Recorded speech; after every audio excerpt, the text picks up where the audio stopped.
کتنا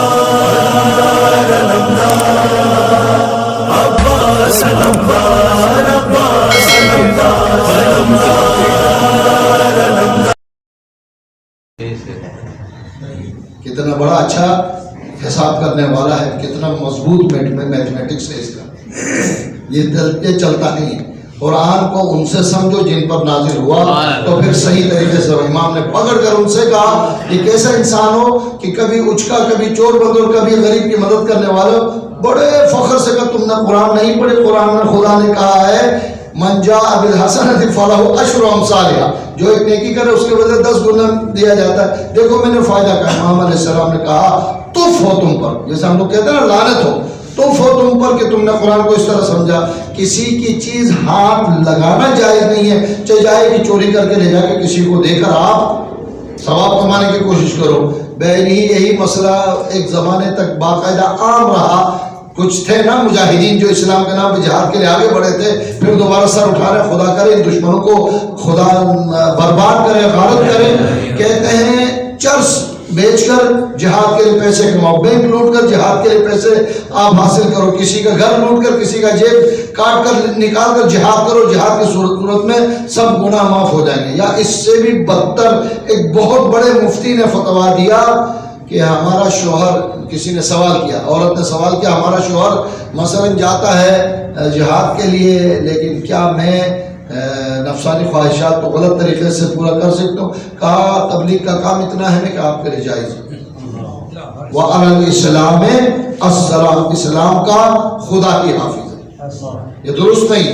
لہذا جائز چیز سے، حلال چیز سے انفاق کرنے پر خدا 10 گنا نہیں بلکہ 100 گنا بھی دے سکتا ہے. لیکن غلط اور ناجائز طریقے سے چوری کر کے، غصب کر کے کبھی ثواب کمانے کا تصور بھی اسلام میں نہیں. ایک بار اور صلوات پڑھیں.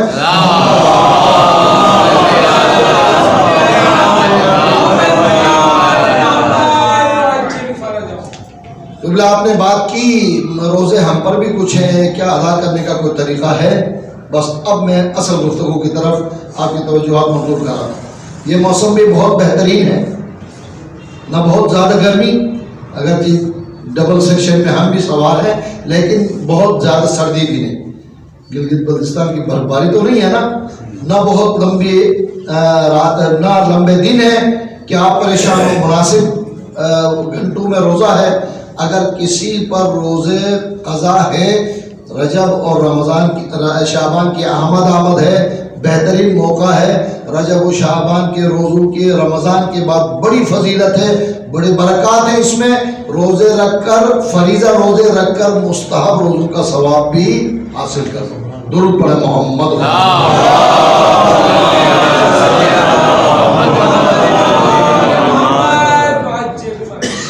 میں یہی سوچ رہا تھا، حکم بھی دیا گیا کہ ماہ رجب کے کچھ فضیلتیں بیان کی جائے. قرآن مجید کے ایک آیت کے اندر، جسے میں نے سرنامہ کلام کے طور پر تلاوت کرنے کا شرف حاصل کیا، پروردگار ارشاد فرماتا ہے اِنَّ عِدَّةَ الشُّهُورِ عِندَ اللَّهِ 12 شہرا. خدا نے جب سے زمین و آسمان پیدا کی ہے، اس کی منشا، اس کے تخلیق کے اندر سال کے مہینے 12 ہیں.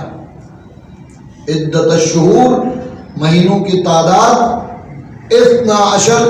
یاد ہے نا کتنے اماموں کو مانتے ہو؟ 12 ہوں، 12 کو ماننے والے. 12 کے عدد میں مہینے خدا نے خلق کیے.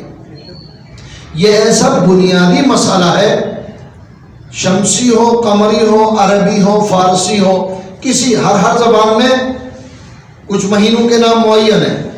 نام الگ ہوں گے، کہیں جنوری ہوگا تو کہیں محرم ہوگا، کہیں کچھ ہوگا، لیکن اسد، سنبل، معلوم ہے نا مہینوں کے ہی نام ہیں. مگر اس کے باوجود تعداد 12 ہی پر منتج ہوگی.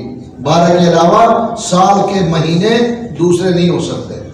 شاید اس لیے کہ دین میں نجات کا سلسلہ بھی 12 کے ذریعے سے. ایک بار صلوات پڑھیں محمد.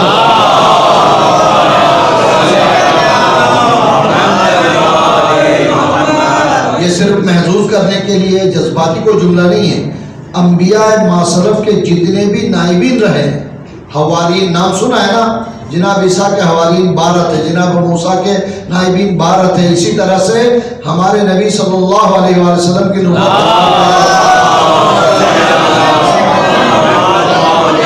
اسی سنت مجوزہ کو رب کریم نے جاری رکھتے ہوئے 12 امام ائمہ اثنا عشر دیے، اولہم علی و آخرہم مہدی عجل اللہ تعالی فرجہ الشریف۔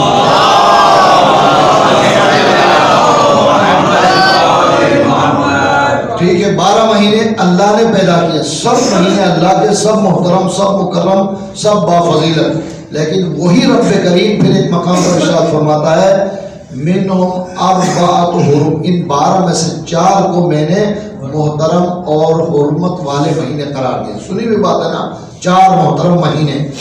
اچھا، ہم سب کے ذہنوں میں ماہ رمضان کا بڑا مقام ہے، اور ہے یقیناً ہے، شہر اللہ اس کا نام ہے، مہینہ اللہ کا، یعنی سارے مہینے اللہ کے ہونے کے باوجود رمضان کو اللہ کا مہینہ کہا گیا، لیکن اس کے باوجود اسی رب نے حکم دیا ہے کہ رجب، ذیقعد، ذی الحج، محرم۔ ذیقعد اور ذی الحج اسلامی سال کے لاسٹ اور سیکنڈ لاسٹ مہینے، اور ماہ محرم پہلا مہینہ ہے، تینوں متصل ہے، 2 آخری اور ایک پہلا، اور ایک رجب 7واں مہینہ ہے۔